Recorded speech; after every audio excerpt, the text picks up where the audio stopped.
इंद्रियों द्वारा विषयों को न ग्रहण करने, मतलब इंद्रियों के द्वारा विषयों को न ग्रहण करने वाला जो है वही जो होता है वही मुनि होता है, जो अपने इंद्रियों से भी विषयों को ग्रहण करता हो। और ऐसे भी लोग जो इंद्रियों से ग्रहण नहीं करते हैं कि जो मन में राग रह जाता है उससे भी वो नहीं करते हैं, वास्तव में वही जो है मुनि होता है, वही स्थित प्रज्ञ होता है। मित्रों ये जो आज गमछा आप देख रहे हैं ना, ये मेरे गुरु कबीर का है। और बता दूं, एक मेरा मित्र भी है, मेरा भक्त भी है, बहुत अच्छा आदमी हो, उसने मुझे जो है ये दिया है। हम इसे वीडियो बनाए थे लेकिन वो वीडियो अभी हम डाउनलोड नहीं किए हैं, तो ये दिया है कि मैं कबीर का शिष्य से दिया हमको कि झीने झीने ये चदरिया,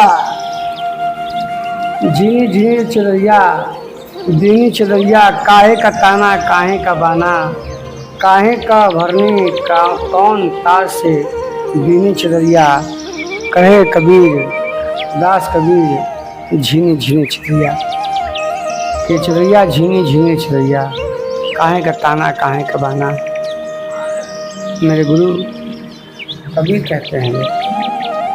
तो मित्रों मैं उससे बहुत प्रसन्न हूँ, मुझे लगता है बहुत अच्छा लड़का है वो। तो मित्रों जो आज है हम आज जो है तो यहाँ से हम प्रारंभ करते हैं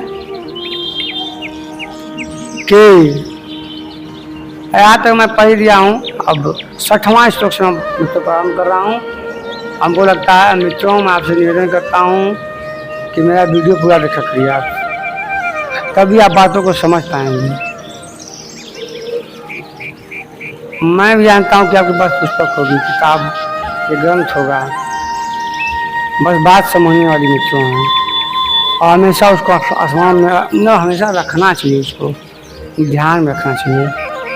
बस हम जान गए, हमने ब्रह्म जान लिया, हमने गीता पढ़ लिया, इससे कुछ मतलब नहीं। जब से वैसा आपका आचरण में ना आए सब बेकार है। मित्रों तो 60वां श्लोक अध्याय कर्म जिज्ञासा अध्याय 2 का 60वां 60 श्लोक हम जो है यहीं साजमान करेंगे।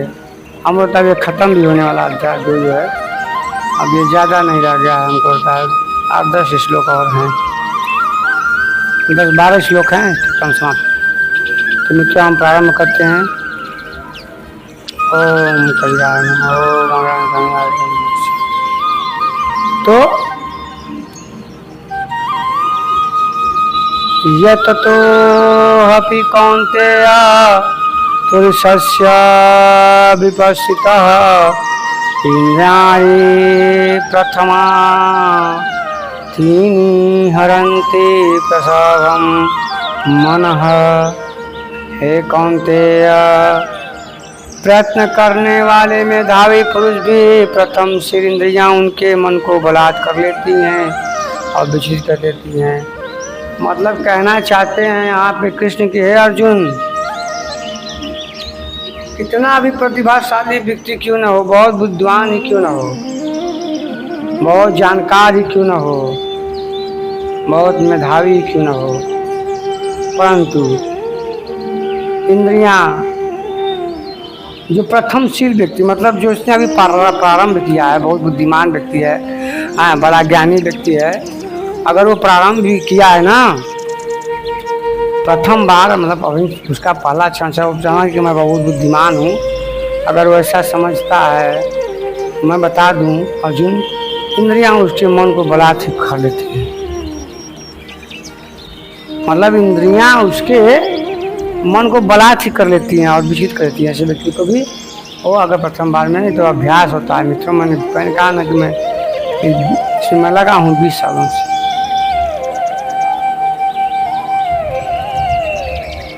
आगे इसी पर बल देते हुए कहते हैं, तानि सर्वाणि संयम्य युक्तं त्वयासीत मत्परः वसे हि यस्य इन्द्रियाणि तस्य प्रज्ञा प्रतिष्ठिता। अर्जुन उन संपूर्ण को संयत करने योग से युक्त और समर्पण के साथ में आश्रित हो जाए, क्योंकि जिस पुरुष की इंद्रियां वश में होती हैं उसी की बुद्धि स्थिर होती है। यहाँ विशेष की साधन के लिए निषेधात्मक अवयवों के साथ उसके विध्यात्मक पहलू पर जोर देते हैं। केवल संयम और निषेध से इंद्रियां बस में नहीं होती हैं। अब देखिए यहाँ पे कृष्ण कहना चाहते हैं, कह रहे हैं कि हे अर्जुन ठीक है, संयम से इंद्रियां तो बस में उसी से नहीं होती है, तो किसी ने दिया तो बोल रहे हैं कि संयम और निषेध से इंद्रियां बस में होती है। मतलब संयम आप कर रहे हैं और इंद्रियों का निषेध कर रहे हैं तो इंद्रियां बस में नहीं होती हैं। समर्पण के साथ इस चिंतन मित्रों मैं यही करता हूँ।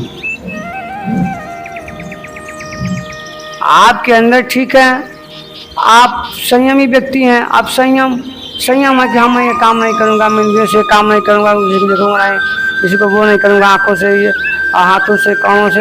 लेकिन मित्रों इंद्रियों को अपने इंद्रियों को ठीक है, आप संयम व्यक्ति हैं, आप उसको निषेध कर लेंगे। मानता हूँ कि आप अपने हाथों से अपनी जितनी इंद्रियां आपसे गलत काम नहीं करेंगे, आप निषेध के उसको, लेकिन आप उसको बस में नहीं कर पाएंगे। क्यों नहीं बस में कर पाएंगे? क्योंकि समर्पण के साथ मित्रों, समर्पण के साथ जब उस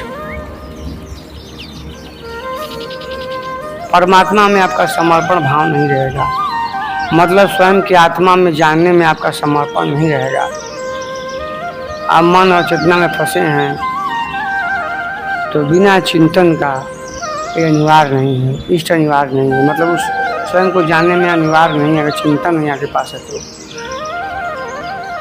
मतलब संयम भी आप निश्चित करके संयम तो कर लेंगे, परंतु समर्पण की भावना के साथ साथ चिंतन भी बहुत जरूरी है कि क्या सही है क्या गलत है, क्या आत्मचिंतन से होगा ना।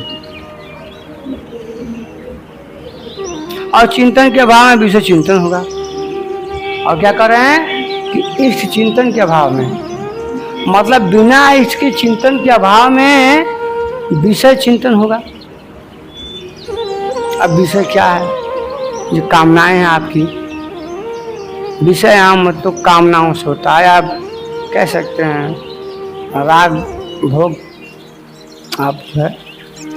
तो जब इष्ट का चिंतन, अगर इसका चिंतन नहीं कर रहे हैं, मतलब किसी परमात्मा को या स्वयं को या अपने आत्मा का चिंतन नहीं कर, या परमात्मा का चिंतन नहीं कर रहे हैं, लेकिन तो आप संयम से निषेध तो कर पा रहे हैं इंद्रियों का, लेकिन समर्पण नहीं है।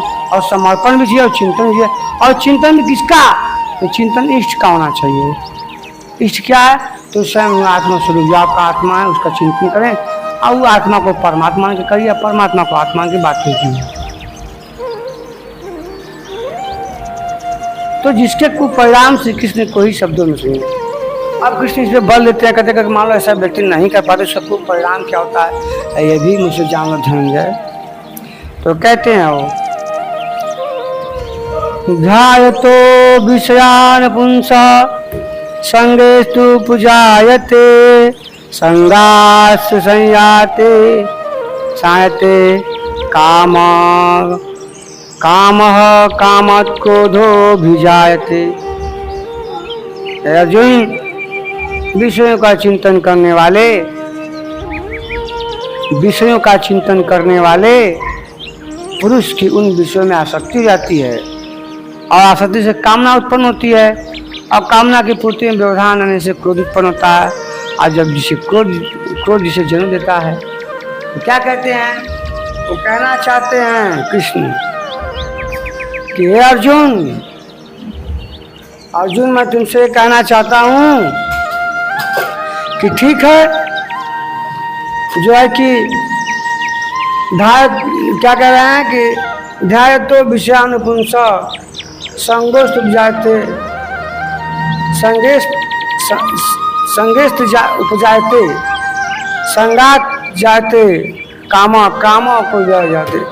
मतलब वो कहना चाहते हैं कि मान लो जो व्यक्ति है विषयों का तो चिंतन करने वाले पुरुष, उन विषयों में उनकी आसक्ति रहती है। विषय का मतलब समझ रहे हैं ना, केवल काम वासना से नहीं है।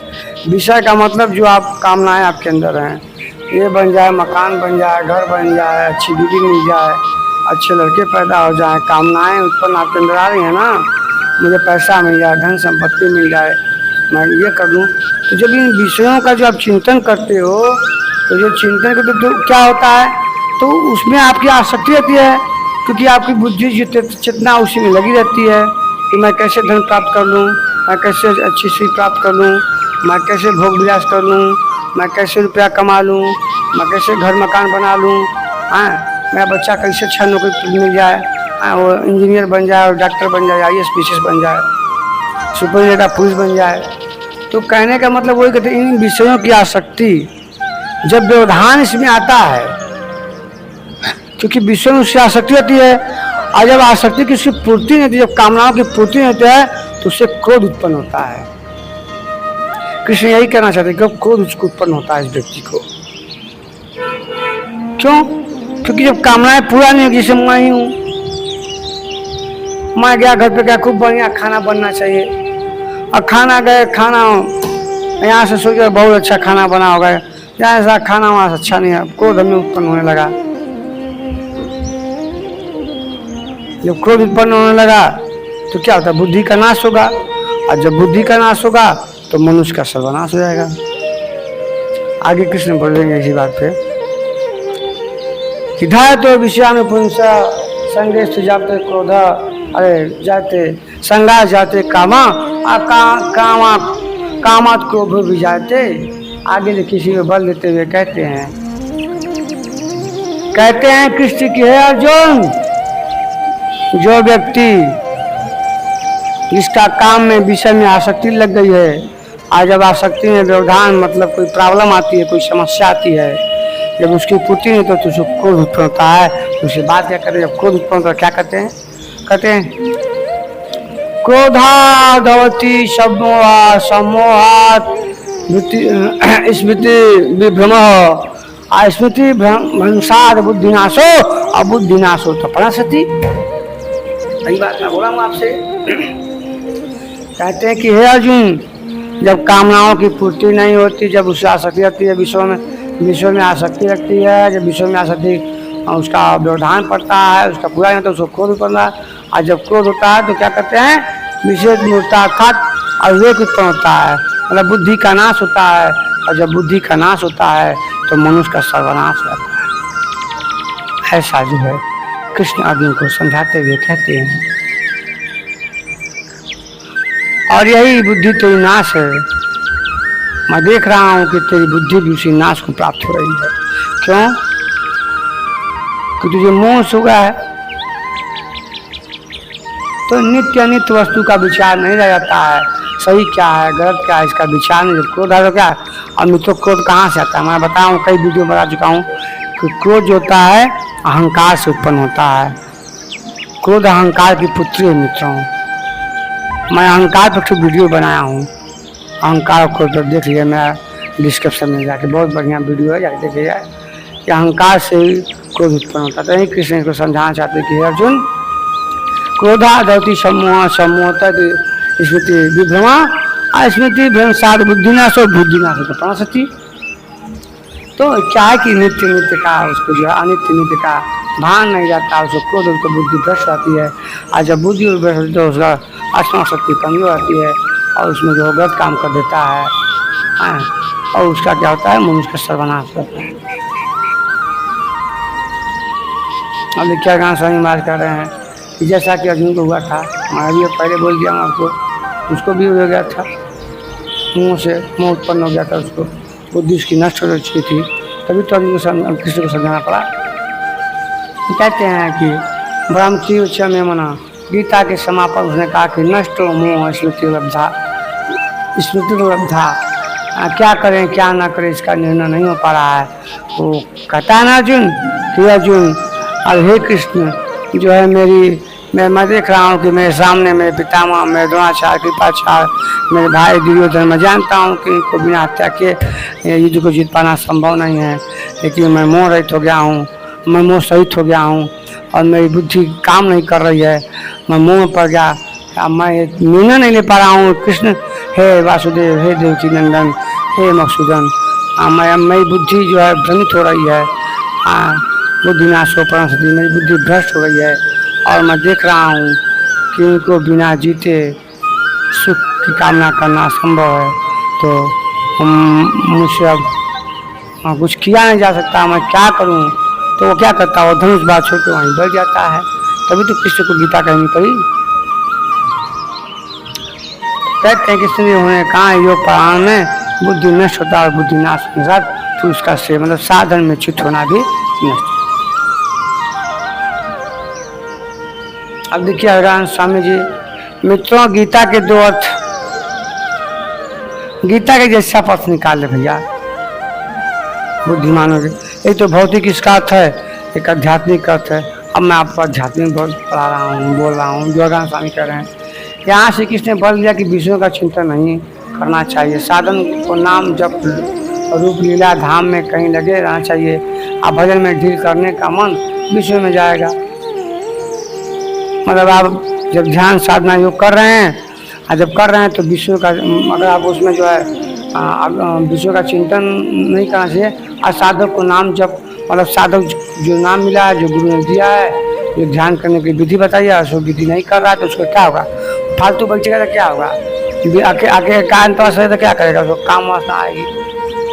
जब काम वासना आएगी तो क्या होगा, उसकी क्या है, भक्ति नष्ट हो जाएगी, उसका साधना भजन सब धीरे हो जाएगा। तो क्या दिक्कत आएगी उसको, और चिंतन में आसक्ति हो जाएगी। आसक्ति से उसमें विषय कामना साधक के अंतर्गत अंतर्मन में होने लगती है। कामना की पूर्ति पर क्रोध उत्पन्न होता है, और जब क्रोध उत्पन्न होता है बुद्धि का नाश होता है, और जब बुद्धि का नाश होता है तो मनुष्य का सर्वनाश हो जाता है। अब देखिए इन्होंने एक उदाहरण दिया है अग्रहण जी महाराज ने कि साधन करिय विचारहीन मन शुद्ध होई नहीं तो होई नहीं तैसे।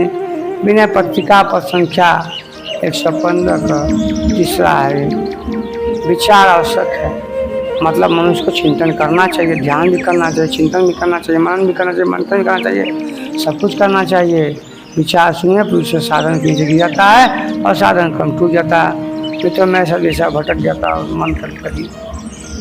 तो विचार सुन पुरुष से साधन नीचे जाता है और साधन कम टूट जाता है, सब होता नष्ट नहीं होता है, लेकिन भोग के पश्चात साधन वहीं से फिर प्रारंभ करता है। मतलब अग्रहण जी महाराज करना चाहते हैं, ठीक है, अगर मान लीजिए ऐसा हो जाता है, उसका विषय साधन मतलब ध्यान करते समय ध्यान जब छूट जाता है, मन जाप करना बंद कर देता है, साधना में नहीं बैठता है, तो उसका क्या आसक्ति, उसका विषय में रहता है, विषय के प्रति कोई उत्पन्न रहा है। और जब कोई उत्पन्न होता है तो बुद्धि का नाश होता है, बुद्धि का नाश होता है उनका सर्वांश होता है।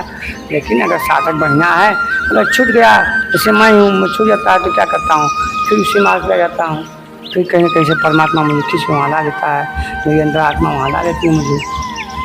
तो वही यहाँ पे कहना चाहते हैं कि भोग के पश्चात साधन वहीं से फिर पुनः प्रारंभ होता है, जहाँ और धुआ था वहीं से फिर प्रारंभ होता है। ऐसे मेरा हो गया।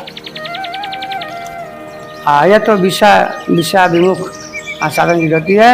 आस्वाधीन अंतःकरण वाला साधन किस गति को प्राप्त होता है, इस तरह से किस करते हैं, कहते हैं तो विषया अभिमुख साधन की गति है।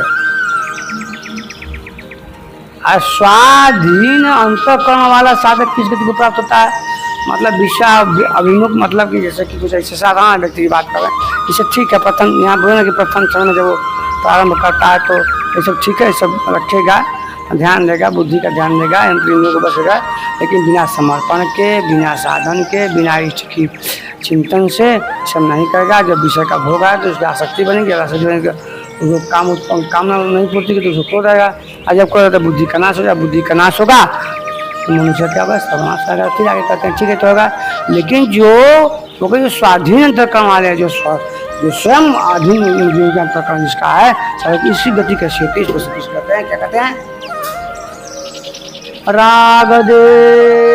रागदेश वियुक्तो वित्तेस्तु विषयान इंद्रियान ऐश्वरन् आत्मन्वश्य धीयतात्मा प्रसादम अधिगच्छति प्रसादमधिगच्छति। आत्मा की विधि को प्राप्त प्रत्यक्षदर्शी महापुरुष राग द्वेष में रहित वश में हुई अपने इंद्रियों द्वारा विषयांचरण विषय में विचरता हुआ भी आत्मा की विधि को प्राप्त, मतलब वो कहें जो आत्मा को प्राप्त कर चुका है, जब आत्मा ज्ञानी हो गया है तो प्रत्यक्ष दर्शी महापुरुष राग द्वेष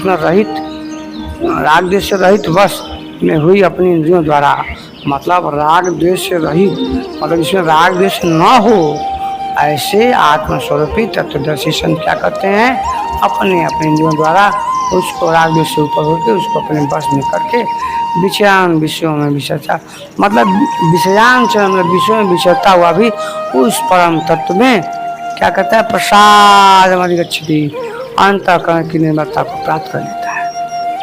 वह अपनी भाव दृष्टि में रहता है। महापुरुष के लिए विषय निषेध नहीं रहते हैं और उसके लिए कहीं अशुभ नहीं रहता है, जिससे वह बचाव करे उसका लिए कोई रहता है, शुभ विशेष नहीं रहता है जिसकी वह कामना करे। मित्र हो गया है, 40 श्लोक हो गया है, इस श्लोक पर मैं बंद कर दे रहा हूँ, मतलब विराम दे रहा हूँ। प्रसाद सर्वदुह खानाम हरे आनिरस्योपजायते प्रसन्न चेतसो आशु बुद्धि पर्यवतिष्ठते। भगवान की कृपा प्रसाद भगवत्ता में शुद्ध होने पर भी उसकी संपूर्ण दुखों का अभाव हो जाता है, मतलब जो भगवान प्राप्ति में चलता है, जो भगवान के मार्ग चलता है, जो भगवान को सब कुछ अर्पण करता है, अपने सारे कर्म धर्म परमात्मा पे छोड़ के स्वयं में ही वो संतुष्ट रहता है, ऐसे व्यक्ति को क्या होता है, तो उनमें संयुक्त होने वाले संपूर्ण दुखों का भाव, उनके अंदर दुख का भाव रहता है, मतलब उनके पास दुख आता ही नहीं है, वो परम शांति में विचरने लगते हैं। दुःखलायम आश्वासम गीता 8वां पाठ 15वां श्लोक कहते हैं कि संसार का अभाव रहता है, मतलब ये माया जो समझ जाता है तो स्वयं में संतुष्ट होता है और उस प्रसन्न चित्त वाले पुरुष की बुद्धि शीघ्र ही अच्छी प्रकाश से स्थिर रहती है, किंतु जो योग नहीं है उसकी दशा पर प्रकाश चाहते हैं। ओम कबीराय नमः। ओम अंगान स्वामी। आपको कल्याण हो, आपके माता पिता भाई बंधु आप सभी के बाल बच्चे सुने। ओम कबीराय नमः।